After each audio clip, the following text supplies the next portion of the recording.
Hello everyone and welcome back to the train room. Just going to do an update here on the layout on an ironing board.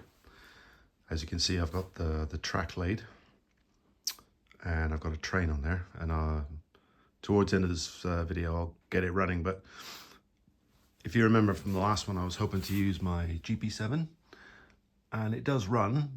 It runs okay it runs clockwise, no problem. But in this direction, counterclockwise, it derails just about at this point right here. I'll explain why in a minute. The other reason I can't use it is, I'll just shine a light on it. If you see, or if you look at the coupler on the back there, you see, because it's body mounted and there's a significant overhang behind the wheels, then when it goes around the sharp bend, the coupler is pushed out to the edge of the track, and what happens is the first freight car attached to it derails on the curve. So unfortunately I can't use my GP7, which is a shame because I really wanted to use those. So, but anyway, that's that. So I'll just take this off now. And I don't know if you can see on camera, I didn't get the corners perfectly symmetrical. This section here is much sharper than this section. That's my fault.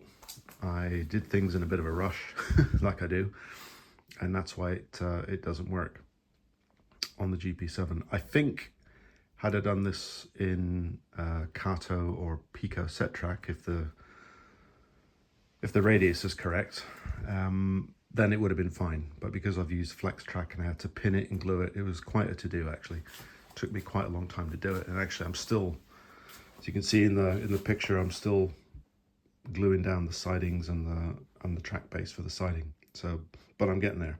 But the main thing is I can get the train running.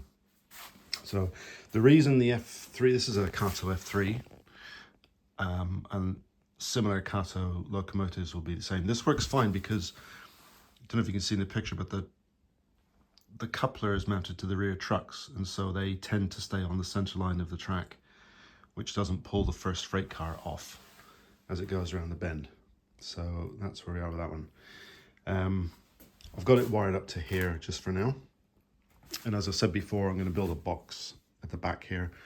So when the rolling stock and the locomotive and buildings aren't being used, they're going to get stored inside of this box. And it'll be, I suppose, it'll be about 15 centimeters high, maximum, from this piece of wire, which is welded onto the ironing board, and it came like that. It's not something I've done, it's just the way the ironing board came.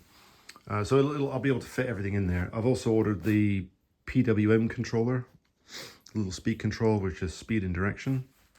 And I've also ordered a tiny little panel with 3 switches on it, on-off switches, because I want to be able to A, switch the track power on independently, and B, I want to power these two independently. Because if you remember from my last video, because I'm just using up what I had left over, and I've never really used Pico Track in a big way. I just bought these to test some years ago. So like, this is an Insol frog, and this is an Electro frog. So just to sort of cover my bases, I wanted to be able to independently power those 2 tracks. So that's it. But I've got enough space for a couple of industries, and I'll probably use that building. If you look at my really old videos, I've had that building for years. Never used it, so I want to use it on this layout. So yeah, I'm not too sure what's going to go right here. Maybe more scenery, and possibly build a mountain in a tunnel which matches the height of the rear box. So, but we'll see how that pans out when I get around to it. I've bought the plywood for that, so that's fine. But anyway, enough talking. Let's see if I can get this train to run. Now, I've not cleaned off the tracks very well, so there may be some dead spots in it, but let's see how we go. So at the moment, I'm just for testing purposes, I'm using this controller with a very long cable going to here. But yeah, when it's all finished, it'll be controlled locally on the back box. So let's go. Oh, switch it on. There we go.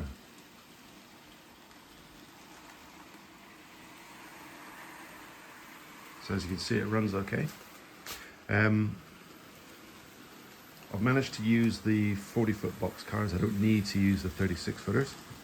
So I've got a lot more choice. And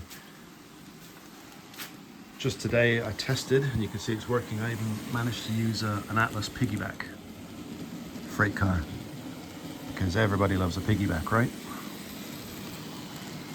So that's working all right. There is a bit of overhang. That's the sharpest point of the layout. So there's quite a bit of overhang, but it gets around there, no problem at all. So that's it. So layout on our ironing board is working.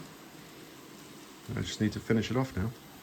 So I was hoping to have it all in Gibraltar by now, but honestly I've been so busy, I haven't had the chance to do it.